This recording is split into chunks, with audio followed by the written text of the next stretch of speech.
Desidert største band gjennom tidene igjen kan stå på scenen etter at AHA-vokalist Morten Harket I dag fortalte at han har fått Parkinsons sykdom. Ja, Harket sier at han ikke lenger har kontroll på stemmen, og er usikker på om han noen gang vil få det igjen.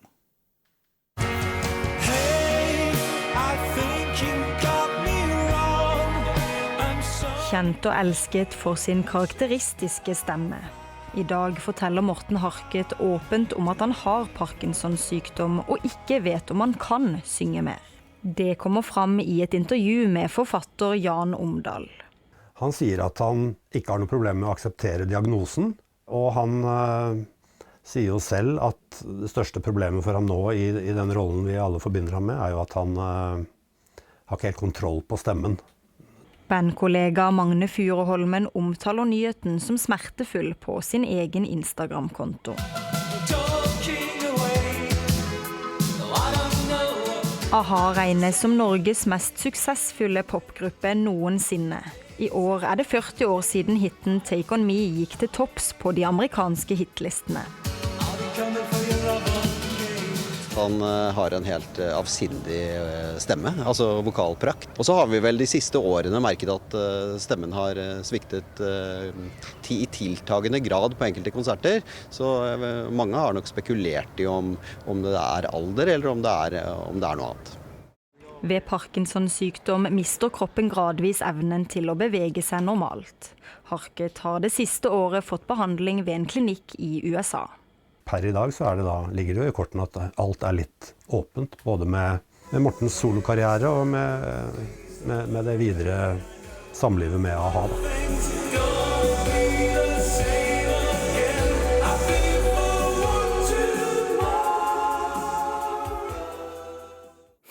Ivar Dyrhaug, velkommen. Du musikkjenner og har laget mange programmer med AHA opp gjennom tidene.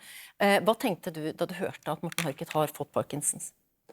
Jeg synes ikke det noen sånn stor sensasjon. Det kanskje noen som har ventet det. Jeg tror han har hatt det ganske lenge. Han har jo blant annet foretatt en sånn deep brain eller stimulation, ja. Altså hvor du senker 2 elektroder inn I hjernen og sender strøm mellom dem. Og det ikke noe du begynner med når du har fått Parkinson. Men Morten, han en klok og fornuftig fyr som tar dette veldig, veldig bra. Ikke noe bekymret for han. Han har også fått en diagnose som du selv fikk for 8 år siden. Hva står han oppi nå? Nei, han må jo finne ut av livet sitt, men det må vi alle sammen. Han går jo mot eldre dager han også, og må jo, hvor lenge har du en sangstemme? Jeg vet ikke. Men jeg tror han kommer til å finne uttrykk kunstnerisk, uansett om han ikke klarer å beholde den klokkeklare stemmen. Du valgte jo å være åpen om sykdommen. Nå har Morten Harket gjort det samme. Hvordan har du opplevd mottakelsen av det å være åpen om det? Bare positivt. Først og fremst til slektninger og veldig nære av de som har Parkinson, og som ofte skammer seg. Fordi de har problemer med å gå ut blant folk og vise at de har problemer.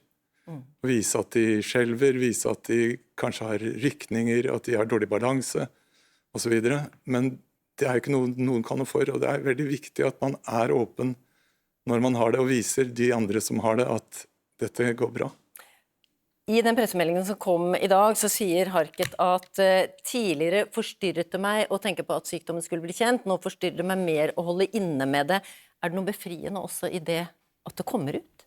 Ja, for jeg ventet altså en stund fordi jeg ikke ville ha det så for voldsomt, for jeg akkurat sluttet I NRK, og så skulle jeg gå ut med det. Jeg hadde det da jeg var I NRK på slutten, men jeg ventet til det liksom kunne snikes litt mer ut da. Det ble oppslag av det også.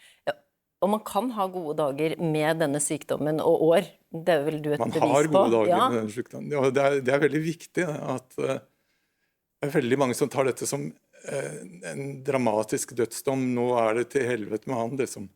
Det det ikke. Det veldig forskjellig fra menneske til menneske. Veldig individuelt hvordan man blir plaget. Men jeg tror alle jeg har kjent, og jeg har etter hvert fått en stor vennekrets som har Parkinson. Ja. Og alle har gode dager, og alle har godt humør, og det en fantastisk gjeng som møtes 2 ganger I uka og bokser, for eksempel. Og så sier jo Morten Harket også at jeg liker tanken på, han sier at han frykter at han ikke vil kunne jobbe igjen, men så sier han, men jeg liker tanken på å kline til med noe som Parkinson-pasient og artist. Det kan hende vi hører fra han igjen. Ja, det gjør vi helt sikkert. Han er en skapende mann. Han tror ikke det går an å legge bånd på så lenge. Men en så spesiell stemme? Ja, men han får kanskje en enda mer spesiell stemme med Parkinson-innslag. Gud vet hva det innebærer. Du hører min stemme er ikke akkurat som den var en gang i tida, den heller. Takk skal du ha, Ivar Dyrhaug. Bare hyggelig.